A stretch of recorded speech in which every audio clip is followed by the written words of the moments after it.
السلام عليكم ورحمة الله وبركاته. ازيكم يا غاليين على قلبي؟ عاملين ايه؟ يا رب تكونوا بخير وفي اسعد حال يا رب. شوفوا الفرق بين الصورتين يا جماعة.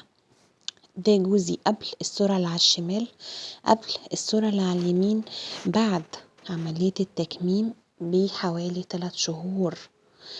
الصورة اللي على الشمال دي كان حوالي 130 كيلو. طبعا كل الزيادة كانت متمركزة في بطنه، وكانت الزيادة تعبى رجله. طبعا دي بعد 3 شهور من العملية. شايفين الفرق؟ شايفين الفرق شاسع ازاي؟ والله العظيم والله العظيم من اكتر الناس اللي بيخاف يعمل عمليات هو جوزي. بيخاف من العمليات جدا وكان خايف جدا وأجلها، قعد سنة بيأجل فيها. بس طبعا كانت زيادة جسمه كانت مأثرة على رجله، ما كانش بيبقى قادر يواظب على شغله. خاصة كان طبعا شغله بيكون هو واقف على رجله كتير لأنه يقف في المحل، وكانت رجله تعبته جدا. غير النفس ما كانش بيبقى قادر ياخد نفسه. غير يا جماعة احساس اللي هو انت يعني انت مش قادر، يعني انت لسه شاب صغير. يعني انا جوزي 36 سنة، يعني لسه شاب صغير. متخيلين مش قادر ياخد نفسه، مش قادر، تعبان في شغله، مش قادر يتحرك في شغله. فالموضوع كان بجد صعب، يعني الموضوع كان صعب وكانت خطوة صعبة لان بنسمع بلاوي طبعا في العمليات. كانت خطوة مش سهلة ولا هينة ابدا ان هو ياخدها، لكن انا شجعته وقلت له مفيش اي حاجة هتحصل، وانا متفائلة وحاسة ان انت ربنا هيكرمك بعد العملية دي وهتفوق وهتبقى حاجة كويسة جدا. الصورة دي يا جماعة بعد العملية بشهر. ملاحظين بطنه كانت نزلت، ملاحظين ان هو فعلا بدأ الوش بدأ يروق كده، وبطنه بدأت تنزل، والجسم كانت في حالة نزول. كان نزل حوالي 20 كيلو بعد العملية بشهر، نزل حوالي 20 كيلو. تمام، كانت اول خروجة له بعد العملية. دي قبل العملية، قبل العملية بشهور. يعني هو كان زاد كمان اكتر من كده. كان وصل وزنه حوالي 130 كيلو. فكانت خطوة مش سهلة جدا، مش سهلة ابدا. بالذات لما حد يسمع عن العمليات اللي هي. بس اهم حاجة بصوا يا جماعة، اهم حاجة تكونوا على يقين ان ربنا مش هيسيبكم، واللي مكتوب له حاجة هيشوفها. تمام، فانتوا ما تخافوش، خدوا الخطوة دي لانها خطوة ايجابية جدا جدا، هتغير مجرى حياتكم. يعني الخطوة دي هتغير مجرى حياتكم.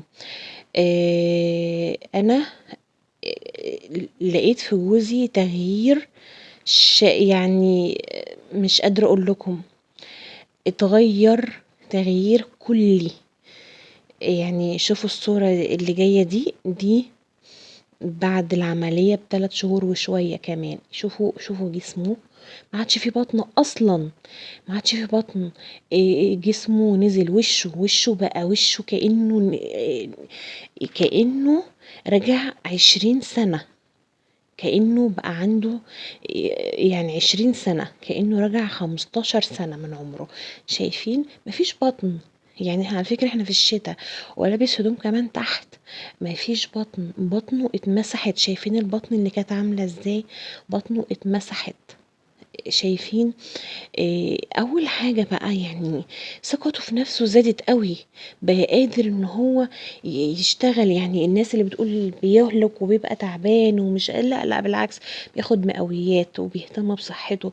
يعني وبيشتغل شغله، وبيبقى نشيط جدا ويقدر يعمل رياضة بسهولة، لانه كان رجله تعباء اصلا، ما كانش قادر ان هو يلعب رياضة ولا يروح جيم. لا دلوقتي هو يقدر يلعب رياضة، بس هو ايه، الدكتور قايل له استنى شهرين كمان لما جسمك ينشف خالص، وبعد كده روح ايه الجيم. فبجد يا جماعة والله العملية دي غيرته 360 درجة.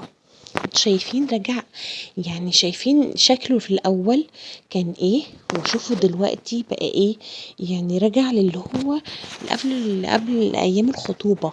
انتوا فاهمين؟ يعني احنا بقالنا 11 سنة متجوزين، إيه رجع أرفع كمان من أيام الخطوبة. بصوا يعني أهم حاجة خليه عندكم ثقة في ربنا، إن هو ربنا هيكون معاكم مش هيسيبكم. واهم حاجه الدكتور اللي انتوا بتعملوا عنده العمليه تكونوا واثقين فيه. ويا جماعه بنبهكم عشان ما تقعوش في كوارث وترجعوا تندموا، ما تروحوش تعملوها مجاني يا جماعه. مجاني الحاجه دي بتتعمل مجاني برضو، يعني لما تروحوا تعملوها في مستشفى مجاني، اذا كان احنا مش سالكين بالعلاج المجاني تقوموا تروحوا تعملوا تكميم مجاني. فده يا جماعه اصلا تكلفته مش غاليه ولا حاجه. يعني لو انت مثلا معاكي حتتين دهب، لو معاكي ويشة وخاتم وبعتيهم هما 30,000 جنيه، هيخلوكي إنسانة تانية، هيخلوكي حاجة تانية خالص. يعني أنا أعرف ناس مش عارفين يتجوزوا بسبب جسمهم زايد بطريقة فظيعة. طب ليه ما تعيشيش؟ هو احنا هنعيش مرة واحدة يا جماعة ولا هنعيش مرتين؟ احنا هنعيش مرة واحدة بس. استغلي حياتك واستغلي الوقت ده لصالحك. ولو معاكي حاجة تصرفي، لو مفيش خالص خالص يعني اي وجه مساعدة، لو معكيش غير حتة دهب هي مش مشكلة، اتصرفي فيها وبيعيها. اهم حاجة صحتك. وانت كمان ما تقعدش تنعي حالك وتقول ده انا مش ده انا خايف ده انا ما اعرفش ايه وصل الفلوس. طيب انت لو انت آه خايف عشان الفلوس وما اعرفش ايه، ولا خايف عشان العملية؟ طب انت خليك دلوقتي قاعد تعبان وروح بقى جيم. شوف هتدفع اشتراك جيم 350 جنيه كل شهر ماشي، وده مش هيأثر ولا هيعمل فيك اي حاجة، لان كل الحاجات دي احنا جربناها. غير ال الاكل اللي هو بتاع الدايت ده غالي، يعني الرز البني والمكرونة. طب وكل ده ليه؟ كل ده واقسم بالله غالي. كيس المكرونة البني ده زي كان شاريينه من سنة 30 جنيه، تعالوا شوفوا دلوقتي يخش على 60 جنيه. فلو جيتوا تحسبوها دكتور وطب طول السنة هتبقى بصراحة هتعدي، وبرضه مش هتجيب النتيجة السريعة دي. فالعملية جميلة جدا بسم الله ما شاء الله، ما خدتش وقت. وانا هنزل لكم فيديوهات بكل التفاصيل اللي انتوا عايزين تعرفوها. ولكن لو انتوا واقفة حياتكم على كده وانتوا فعلا تعبانين من زيادة وزنكم، فدي حاجة خطوة ايجابية جدا جدا لازم تاخدوها في اسرع وقت، لان انتوا مش هتعيشوا غير مرة واحدة بس في الحياة. واي تفاصيل، كل التفاصيل وقت العملية وقبل العملية وكل حاجة عايزين تعرفوها، والاكل وطريقة الاكل، كل ده حاجة سهلة جدا. واقول لكم كل حاجة في فيديوهات جاية ان شاء الله. انتظروني. وما تنسوش لو وصلتوا لحد هنا يا حلوين تعملوا لايك واشتراك في القناة وتفعلوا زر الجرس عشان يوصل لكم مني كل جديد. والسلام عليكم ورحمة الله وبركاته.